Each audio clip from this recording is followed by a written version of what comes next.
경찰과 고위공직자범죄수사처 외에 행정안전부 산하 중대범죄수사청을 만들어 수사권을 여러 갈래로 분산시키고 법무부 아래 공소청이 기소를 전담합니다. 또 수사기관끼리 수사권 갈등이 없도록 조정기구인 국가수사위원회도 신설합니다. 앞서 작년 말 검찰과 공수처, 경찰이 저마다 12.3 내란 사태 수사에 나섰는데 이런 혼선을 방지하겠다는 겁니다.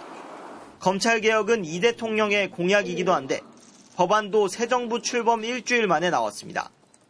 다만 이 대통령은 민생경제 행보에 주력하고 민주당이 검찰개혁에 총대를 매며 역할을 분담하는 모습입니다. 이 대통령이 수년간 검찰 조사를 받아온 점을 의식한 듯 정부와 상의하고 법안을 발의한 게 아니라고도 강조했습니다. 다시 이제 정상화시키겠다라는 과정에 있는 것이지 이재명 대통령 수사와는 아무런 상관이 없습니다. 국민의힘은 3대 특검에 이어 검찰까지 해체하려는 입법 폭주라며 국가 시스템을 망가뜨릴 적폐청산 시즌2 복수 정치라고 비판했습니다. 민주당은 3달 안에 법안들을 통과시켜 검찰개혁을 완수하겠다고 예고했습니다. MBC 뉴스 김상훈입니다. 자, 그야말로 수술대에 오른 검찰 분위기는 법조팀 이준희 기자와 짚어보겠습니다. 이 기자. 네. 자, 그런데 검찰이 이번에는 좀 조용하네요. 네, 3년 전이죠. 2022년 4월 윤석열 전 대통령 취임 전에 더불어민주당이 검찰 수사권 완전 박탈, 이른바 네. 검수완박 법안을 처리하려 했습니다. 당시 검찰 내부망에 이 법안 처리를 비판하는 댓글이 100개 넘게 달렸고요. 일선 검찰청에서는 릴레이 검사회의까지 열릴 정도로 집단 반발을 했거든요. 그렇죠. 그런데 이번에 아예 검찰청을 해체하겠다는 법안이 나왔는데도 검찰 내부는 잠잠합니다. 오히려 새 정부와 코드를 맞추려는 움직임도 보이는데요. 대검찰청이 어제 돌연 보도자료를 냈습니다. 윤석열 정부 때 대통령실이 경찰의 인천세관 공무원 마약 밀수 연루 의혹 수사에 외압을 행사했다는 의혹을 규명하기 위해 합동수사팀을 출범시킨다는 내용입니다. 작년 7월에 불거졌던 의혹인데 수사는 지지부진했거든요. 네. 이재명 대통령이 이 의혹에 대해 상설특검이 필요하다는 취지로 말한 게 알려진 지 하루 만에 네. 대대적인 수사에 착수한 겁니다. 보도자료를 보면요. 새 정부 출범을 계기로 관련 의혹을 신속히 규명 이렇게 돼 있는데 네. 검찰 안에서도 무슨 사면 보도자료 같다. 수그려도 너무 수그리는 거 아니냐 이런 말이 나올 정도입니다. 수그리다. 근데 아마 이게 전 정부에서 목소리를 낼 때 냈으면 사실 이런 분위기가 안 됐겠죠. 근데 민주당이 이번에는 3개월 안에 검찰개혁법안 처리하겠다고 했잖아요. 이번에는 진짜 하겠냐 했는데 정말 강도가 다른 것 같습니다. 네, 검찰 내부에서는 검찰 해체 법안이 설마 당장 추진되겠느냐. 네. 어차피 특검은 끝나고 뭔가 처리하는 거 아니겠냐. 이런 전망도 있었습니다. 네. 검찰 수사 권한을 빼앗겠다면서 다른 한편으로는 이제 검사를 대거 특검에 보내 수사를 시키는 상황이 좀 모순적이라는 건데요. 네. 하지만 노무현, 문재인 정부에 이어서 세 번째인 검찰 개혁 시도가 이번엔 좀 다를 거다. 이런 관측이 나옵니다. 네. 노무현 전 대통령의 이쯤 되면 막 가자는 거죠. 이 검사와의 대화 기억하시죠? 네, 그렇죠. 검찰의 저항이 정말 엄청났잖아요. 맞습니다. 지금까지 2번의 시도는 미완으로 끝났지만 이번 세 번째 도전은 더 구체화됐습니다. 3대 특검이 진행되는 동안 검찰 조직을 재편하고 검찰 개혁안을 보다 탄탄하게 준비할 수 있는 시간을 확보할 거라는 그런 관측도 나옵니다. 자, 그런데 사실 결국은 검사 출신의, 총장 출신의 윤석열 전 대통령 부부에 대해서 제대로 수사를 했으면 결국 검찰 개혁, 특검, 검찰이 할 일을 제대로 했으면 벌어지지 않았을 수도 있는 일이잖아요. 그렇습니다. 작년 7월 김건희 여사에 대한 서울중앙지검의 이른바 황제조사 논란이 불거졌을 때 네. 검찰 내부에서도 이러다 검찰 진짜 큰일 난다 이런 얘기가 나왔었어요. 네. 자신한테 보고도 없이 김 여사 조사가 이루어졌다는 걸 뒤늦게 알았던 이원석 당시 검찰총장이 법 앞에 예외도 특혜도 성역도 없다는 원칙이 대통령 부인 조사 과정에서 지켜지지 않았다. 이렇게 카메라 앞에 사과까지 했잖아요. 맞습니다. 그때 이 전 총장 말에 귀를 기울였어야 한다는 자책과 반성이 검찰 안팎에서 나오고 있습니다.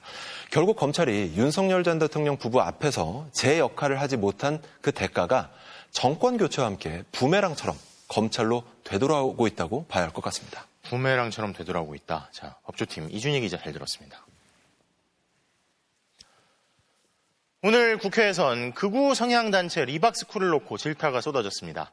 리박스쿨 대표의 교육부 자문위원 활동 경위와 초등학교 늘봄 강사 파견 등 각종 의혹들에 질의가 집중됐는데요. 하지만 리박스쿨 대표의 정책자문위원 위촉을 승인한 이주호 장관은 임의의 사의를 밝혔다며 출석을 하지 않았습니다. 윤수한 기자입니다. 댓글 조작 의혹으로 경찰 수사를 받고 있는 리박스쿨. 체험학습 강사 양성 프로그램에서 위안부 강제동원을 정당화하는 등 극우 역사관 전파에 앞장서 왔습니다. 이 목동 할머니가 거인 끌려가는 날, 이 거짓말이에요, 이거도. 전부 거짓말이야. 특히 대표 손유숙 씨는 교육부 장관 직속 교육정책 자문위원으로 최근까지 활동한 사실이 드러나 파문이 확산되고 있습니다. 손유숙은 어떤 전문성이 있어서 이게 추천된 거죠? 그 자세한 내용은 저희가 조금 더 확인해서 보고 누군지 정확하게 파악이 안 된 거죠? 저희가 직접적으로 정책자문위원으로서 활동한 것 이외에 네. 직접 내용이 없어서 아직. 정작 손 씨의 위촉을 승인한 이주호 장관은 이미 사의를 밝혔다며 출석하지 않았습니다. 차관이셨나요? 교육부 장관이셨나요? 손유숙 임명할 때 책임자 누구였죠? 물론 이제 교육정책.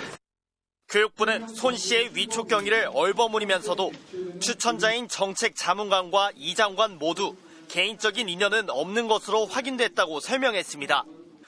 그러나 해당 자문관이 손 씨가 공동대표로 있던 또 다른 교육단체와의 업무 협약 추진에 압력을 행사했다는 의혹도 제기됐습니다. MOU 체결하도록 강요한 바는 있죠. 강요했다기보다는 네. MOU 문건으로 가지고 와서 이제 검토를 요청했습니다.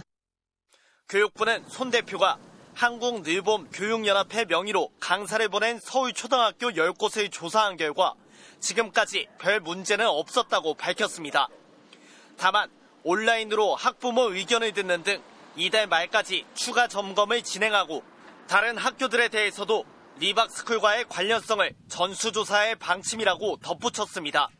또 중장기 교육발전 계획을 수립하는 국가교육위원회 역시 일부 위원들이 리박스쿨 관련 이력을 갖고 있다는 의혹에 진상을 파악하겠다고 밝혔습니다. MBC 뉴스 윤수환입니다. 비대위원장은 의원총회에서 논의를 하자는데 그러자 원내대표가 의원총회를 계속 진행하면 분열의 모습을 보일 수 있다며 갑자기 의총을 취소해버리고 오늘 국민의힘 내부에서 불과 1시간여 사이에 벌어진 일인데 연일 비슷한 당내 분열 양상이 그치질 않고 있습니다. 홍익표 기자가 보도합니다. 오후 2시로 예정됐던 국민의힘 의원총회. 김용태 비상대책위원장이 의총에 앞서 당 소속 의원들의 문자 공지를 보냈습니다. 탄핵의 강을 건너 당의 진정한 통합을 이루고자 한다며 탄핵 반대 당론 무효화에 동의해 줄 것을 간곡히 요청드린다는 내용이었습니다. 이틀 전 의원총회에서 결론을 못 냈으니 오늘은 개혁안을 만들어내자는 부탁이었습니다. 그런데 1시간쯤 뒤 이번엔 권성동 원내대표 명의의 문자가 의원들에게 날아왔습니다. 의원총회를 계속 진행할 경우 자칫 당내 갈등과 분열의 모습으로 비춰질 수 있다며 의원총회를 취소한다는 내용이었습니다. 김용태 위원장과 사전 협의 없이 일방적으로 보낸 문자였습니다. 의총 취소는 원내 지도부 차원에서 결정을 한 것입니다. 모든 의원님들과 다 상의해서 결정할 수는 없지 않겠습니까? 김 위원장은 즉각 의원총회에서조차 개혁안 논의를 막는 당 상황이 안타깝다며 의원총회 개최를 요구하고 나섰습니다. 그러면서 대선 후보 교체 논란의 진상을 규명하기 위한 당무감사를 자신부터 받겠다고 했습니다. 당시 지도부 일원으로서 내일 출석해서 연담 조사가 예정되어 있습니다. 저부터 당무감사를 받을 것이고요. 솔선하는 모습으로 정면 돌파하겠다는 의도였지만 의원들이 얼마나 호응할지는 미지수입니다. 다음 주 국민의힘이 새 원내대표를 선출하는데 원내대표는 새 비상대책위원장을 지명할 수 있습니다. 임기가 남은 김용태 위원장을 몰아내고 새 비대위를 구성한다면 이른바 김용태식 개혁안은 빛을 보지 못하고 용도 폐기될 수 있습니다. 결국 누가 새 원내대표가 되느냐에 따라 국민의힘 개혁의 행방이 결정될 것으로 보입니다. MBC 뉴스 홍익표입니다.